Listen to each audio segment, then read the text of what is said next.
For the past 5 years, Lebanon has faced crisis upon crisis, including economic collapse, the Beirut Port blast, and Israel's war.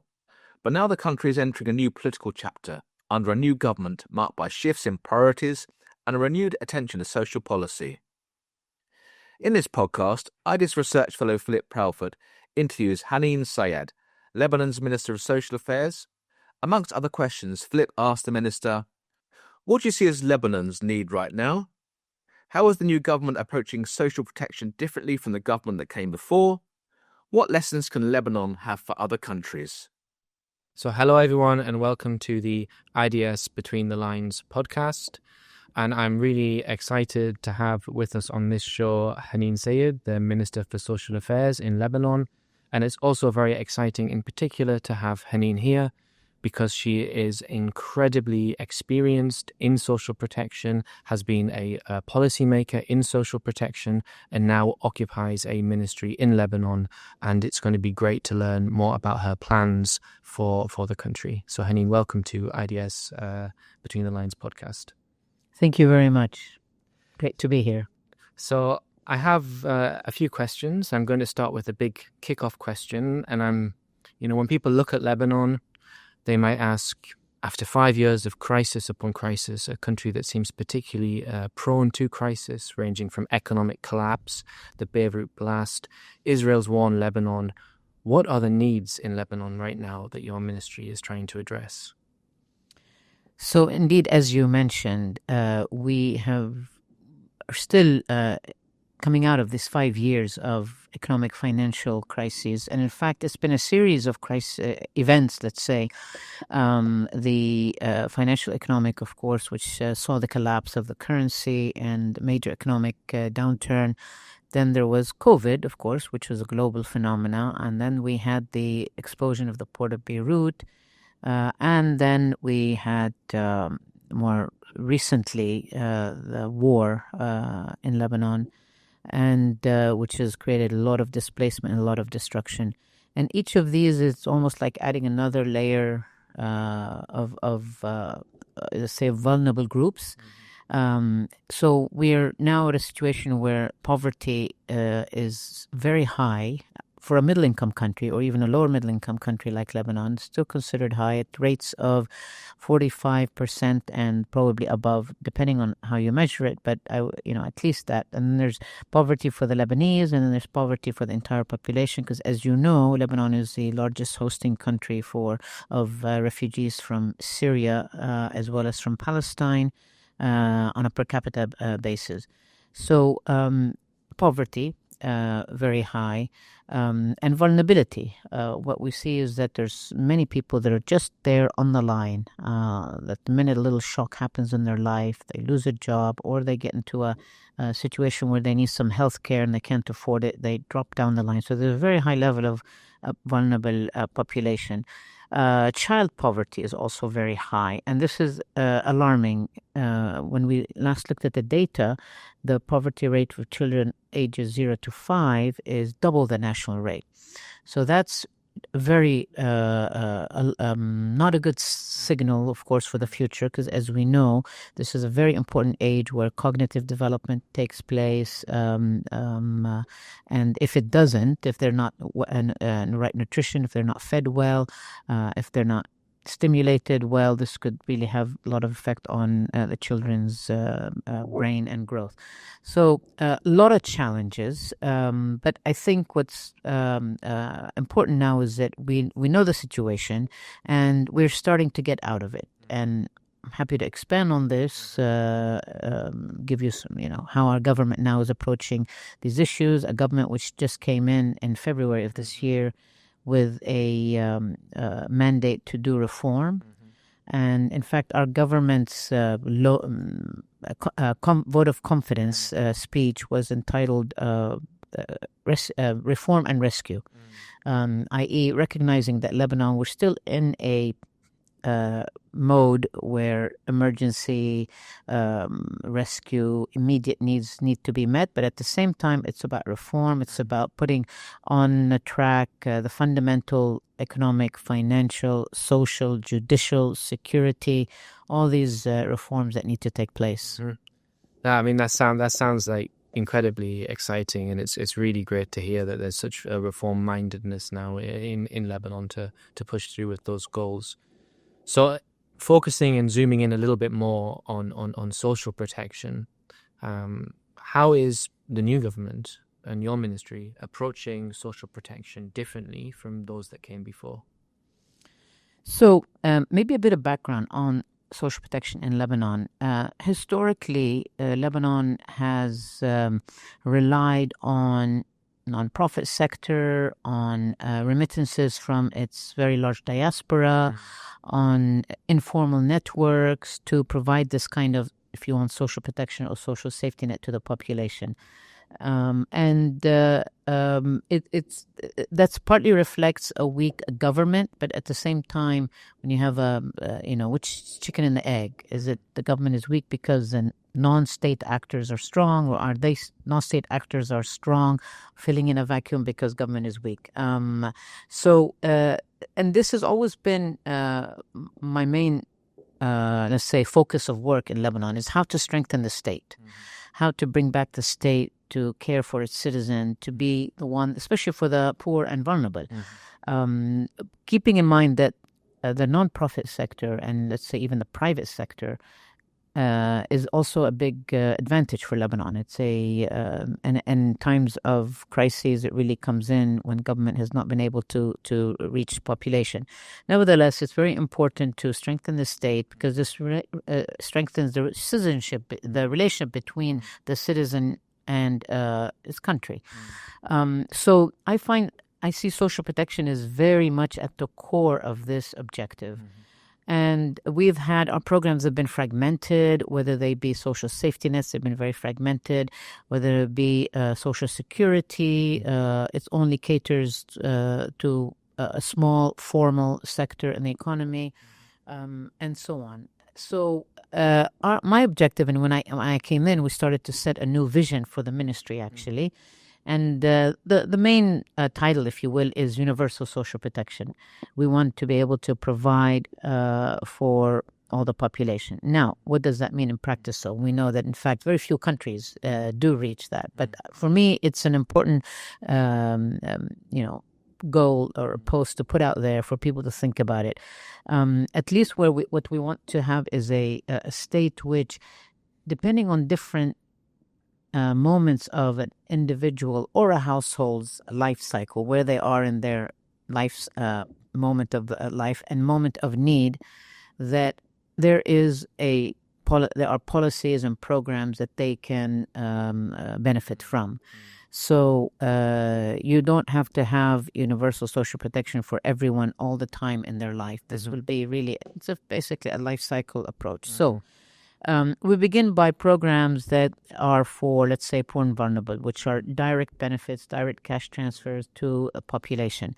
And these programs were fragmented, but what we've done is we've consolidated them so that now our main social safety net program, which is called Aman, which means safety, reaches 20% of the Lebanese population. It has a coverage which is significant by other international example. This is 60% of the poor. That's still considered good coverage. Most social safety net programs would never reach 100% of the poor. It's not even financially sustainable. Maybe not even desirable, but in any case, so our program reaches now 60% of the poor, i.e. 20% of the Lebanese population. So that's good. But more importantly than that, it's not just staying around about providing cash. It's about providing more. It's, for example, families whose children are at risk of dropping out of school. We provide them additional support. Health insurance or health benefits, which is a major source of vulnerability in Lebanon. Also, the program provides at the primary healthcare level universal coverage. And now the main new change, if you will, that we have introduced with our government is economic inclusion. So we're not just about giving people cash or support. We really want to get them into the economy. We want to empower them through getting into the labor market, whether through self-employment or through wage employment. So we're exploring different pathways to economic inclusion and have been piloting and already launched several programs that would help beneficiaries beneficiaries of social assistance to graduate out of poverty. So that's on the one side of, if you will, one big chunk of reaching universal social protection system, if you will. There's others, of course, which is about the Social Security.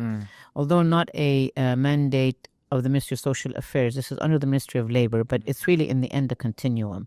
Our current Social Security system reaches a very small part of the population, those that are in the formal market, labor market. And the reform that the government is introducing is now to widen that coverage on Social Security. Health insurance, similarly, also. We're trying to move in a direction, the Ministry of Health, to a more wider coverage on health, especially on hospitalization, which is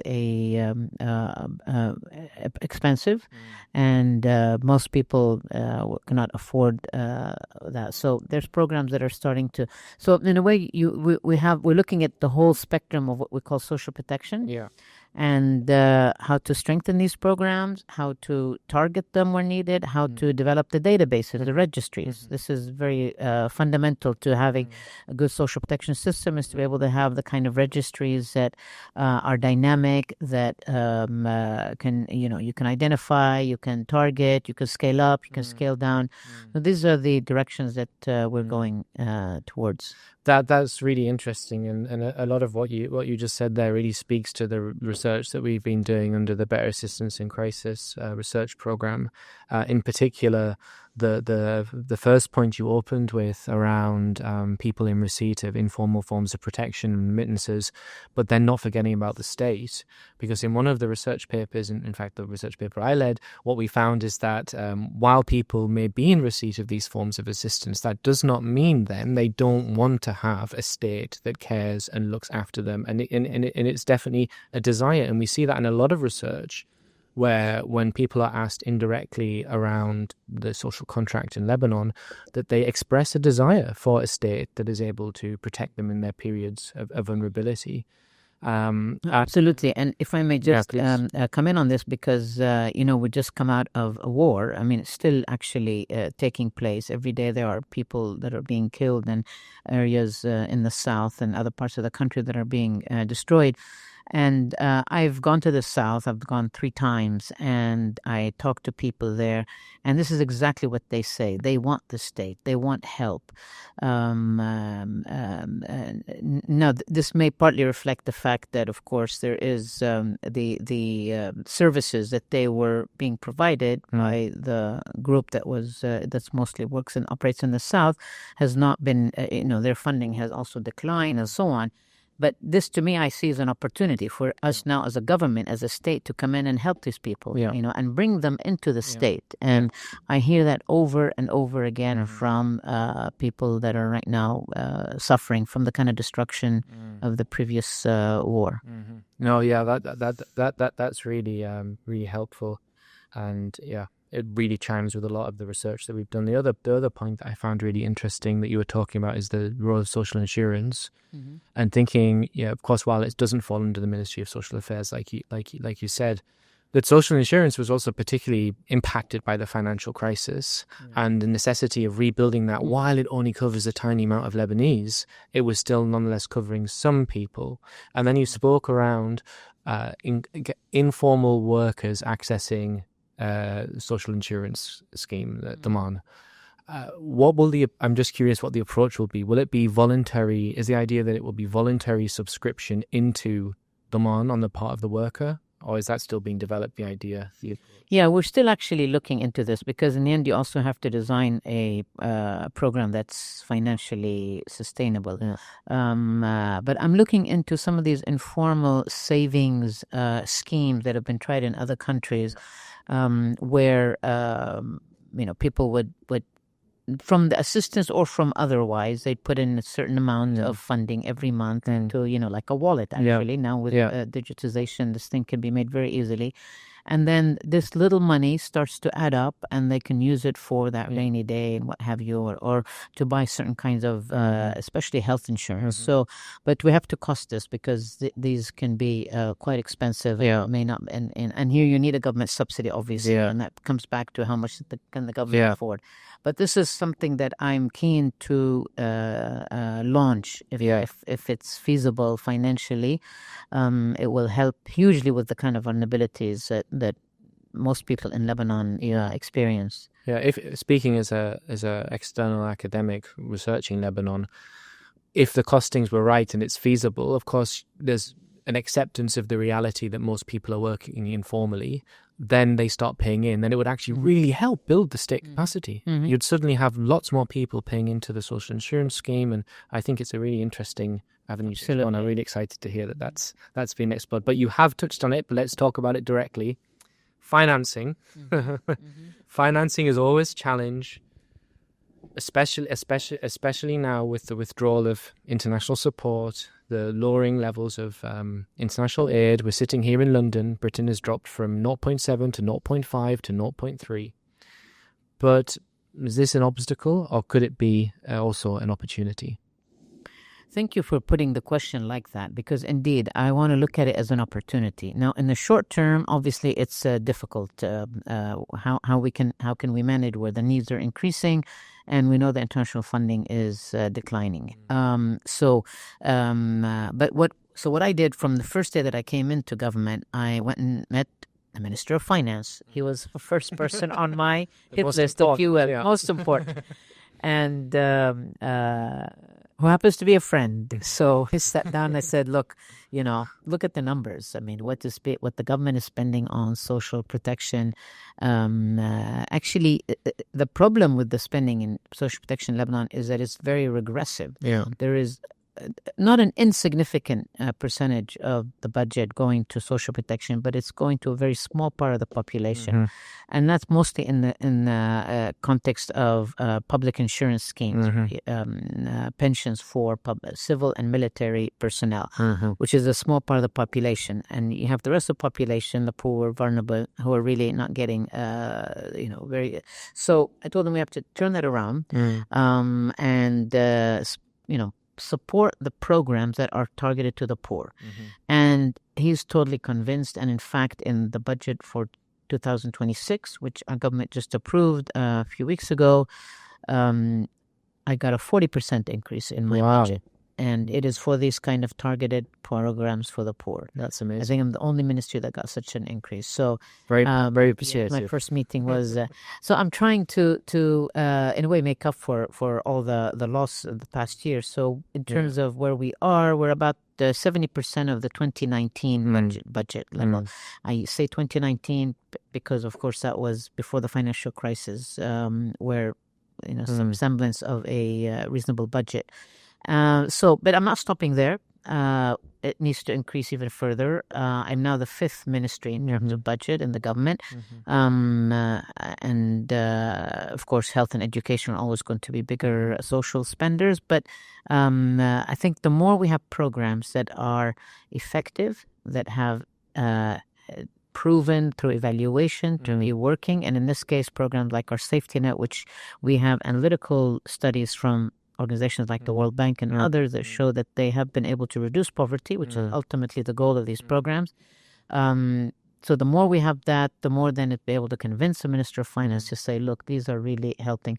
And now with the very large displacement of Lebanese after the last war, it makes even more sense to have this kind of targeted programs to be able to help people with their basic livelihood. So, yes, financing is a challenge, but what it's forced us is to look inside and see what we can do. But then another source of financing I'm now going after is the diaspora. The Lebanese diaspora, which is very large, it's about maybe at least 5 times the population of Lebanese in Lebanon, have always been continue to want to help their country, whether it be directly through to their families and their villages or to other programs. So now that we have a good program that is also digitized and people can make automatic payments into a system and beneficiaries receive the money directly from, onto their phone or through a money transfer operator, there is confidence in the diaspora in these kind of programs. So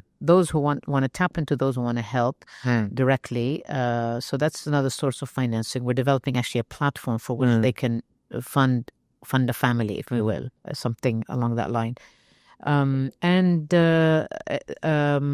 Donors, by the way, as I mentioned, yes, the funding has declined, yet there's still engagement from the donors. And what we are trying to convince them is that let's move out of the humanitarian budgets, try to go into your development budget. And these are now, as we're reforming, it's really Lebanon is on a path where our needs are becoming more defined and sort of get out of the humanitarian mode. I mean, what's happened in Lebanon since the past 13 years because of the Syrian refugee presence, a lot of donors have engaged, and thankfully, I mean, the great thanks to them. And they're funding from their humanitarian budget, which is year by year only. It's unpredictable and the like. But if we can lock in some good, effective social protection or economic programs from donor and development budget, I think that there's more sustainability in this.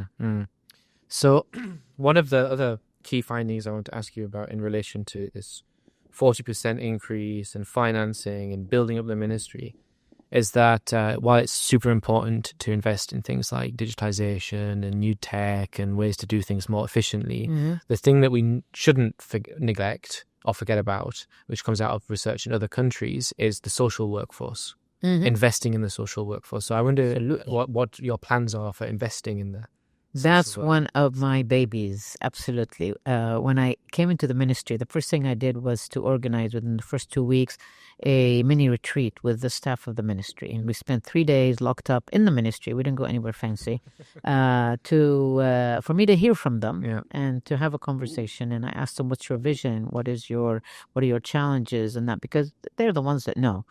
Now, keep in mind that after 5 years of financial crises, wages, average wage, monthly wage of a civil servant dropped to $50 a month. So during that period, we lost a lot of qualified people who essentially went to the Gulf or went to other jobs or whatever. So there is, in fact, in some ministries, like 75% vacancies.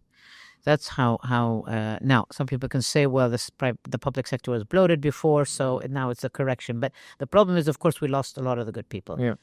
So, but I don't know whether maybe I'm unique or not in my ministry, but I have a lot of good people. I have some really good social workers and staff who stayed during this period. And to me, these are the heroes. They're the ones that stayed during this very difficult period of the economy, and their finances were obviously, almost nothing. So, and I've discovered that they're good. They're good. They just they need to be empowered. They need to be. So we have adjusted their wages, their salaries as much as possible.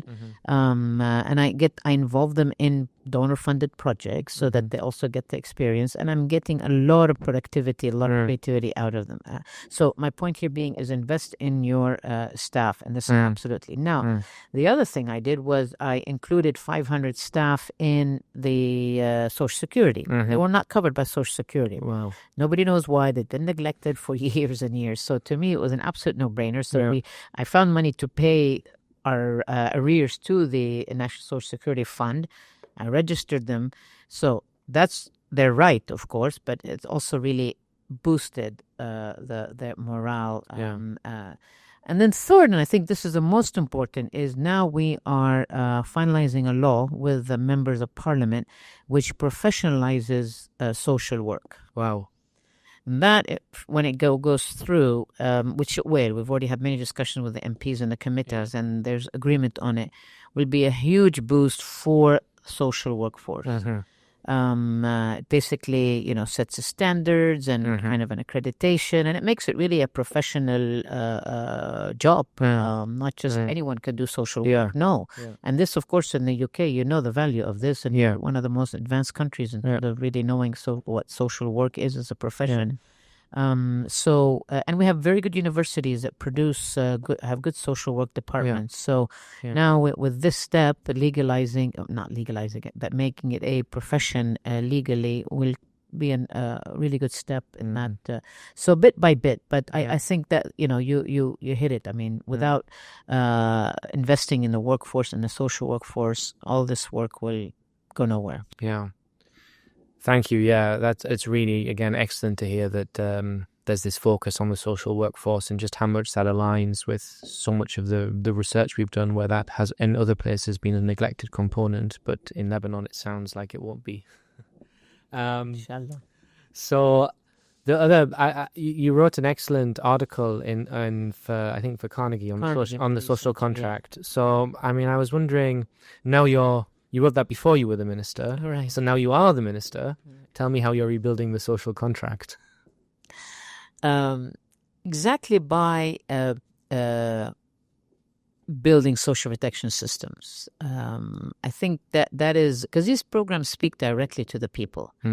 Of course, they help them directly, but it also builds this relationship. So in Lebanon, we've had unlike other Arab countries where the state was very strong and the social contract in Egypt or Jordan, what have you, or Tunis was defined as, what the state can do and what your obligation as a citizen. In Lebanon, we've had a weak state, and it's basically the provision of social was mostly through the nonprofit. So that link was very weak. So this is what we need to do, is to bring that relation back through, showing that the state can help people, especially those that are most in need, but also in an efficient, non-corrupt way, getting out of the clientelism, the clientelistic system that is so embedded, unfortunately, in Lebanese space, and so that to me is a key element here. Again, having robust data systems, the power of data. Actually, I've been thinking a lot about this and how we sit. At least my ministry, I sit on data that is half the Lebanese population is registered in my databases, and we can use this. I mean, in a positive way, of course. We can use this to start profiling, skilling, creating programs that are tailored to the different profiles of people that are in these systems. So, again, I think that to me is part of the social contract. And that's what direction we're going. Yeah, it's this question also of trust in the government. And that's why you bring trust. Being present in people's lives, them seeing them getting some sort of assistance in periods of vulnerability, seeing the state is on their side. And often when we talk about Lebanon, we have to remember, as you very well put it, that Lebanon has amazing, skills, universities, capacities. It has incredibly creative people. It can let the Lebanese can solve problems like nobody else. They've had to learn how to solve problems like nobody else. But this is why I think when we talk about Lebanon, we should also ask, what lessons does Lebanon have for others? Because lots of governments around the world have issues with trust, new administrations, and Lebanon might have lessons for other people. And, what lessons do you have to other ministers in sitting in social protection ministries all around the world? So it's interesting you say that, because just a few days ago, I was with my counterpart in Syria, Syrian Minister of Social Affairs and Labor. And, Syria is coming out from a very, very dramatic period of its history, decades of dictatorship, and they are really trying to rebuild from the very bottom. I mean, as she put it, they're even way below ground zero, and they're very keen to learn from Lebanon, from Jordan, from other countries, and they've been doing that. And of course, much of what I've been saying is what we've been telling them, kind of the path to different, in social protection at least, of how to bring back this. Most important is this issue of, how do you bring the trust back? Because there's no, it's been destroyed after years and years of dictatorship, and now you have it.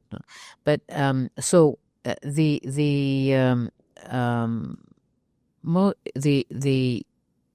kind of path. I mean, I was explaining to the minister how Lebanon is, developed a social protection system, especially in terms of kind of crisis after crisis. And very important, what I tell her, is to develop, to be ready. I mean, the government, we have to be ready for whatever might come out. And there's elements of this readiness, as we said, databases, systems, policies. You need to put in the policies, of course. Do you need a law? Do you need, decrees?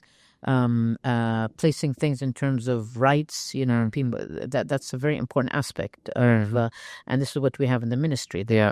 And the vision of the ministry speaks about that. It's people's rights. So it's a rights-based approach.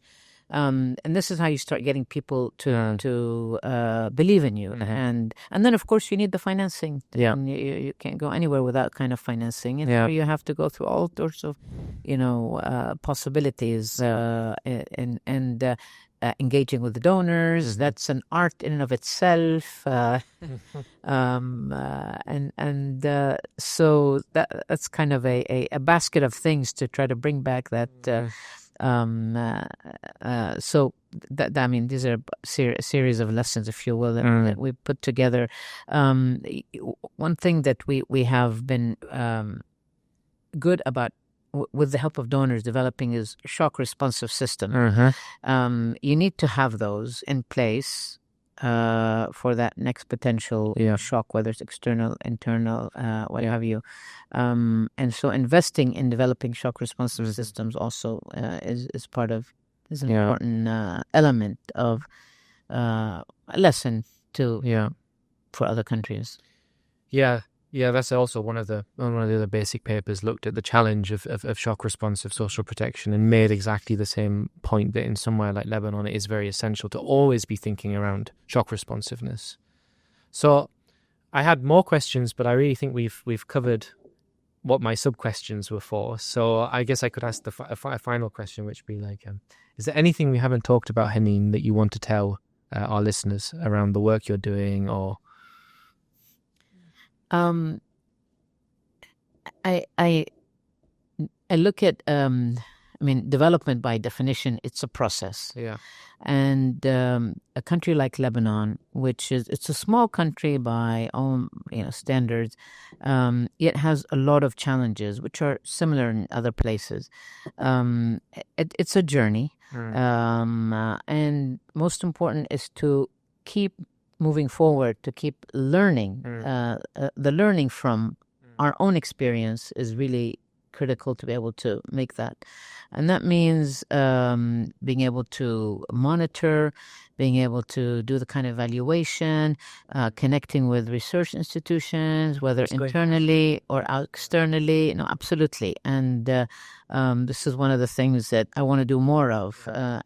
Typically, ministries don't look at that, but I've already been doing MOUs with American University of Beirut, with Lebanese University in process, University of San Jose. I mean, it's important to keep that. So, but it's exciting work because I think in the end, you really affect people's life. I mean, people don't understand how difficult social work is, but yet how rewarding it is. Yeah. I was going to ask you directly, what do you see as the value of research and researchers like me? A lot of value, that's for sure. So thank you, Haneen. That was a brilliant interview, and I'm sure that our listeners have learned a great deal from such a comprehensive overview. And it's really exciting to hear about all these reforms coming soon to Lebanon. So thank you very much for joining us on the IDS podcast. Thank you for having me. Thanks for listening. Please like, subscribe, and share to help us spread the word. Do you have a feature that you would like to appear in a future episode? If so, then email betweenthelines@ids.ac.uk.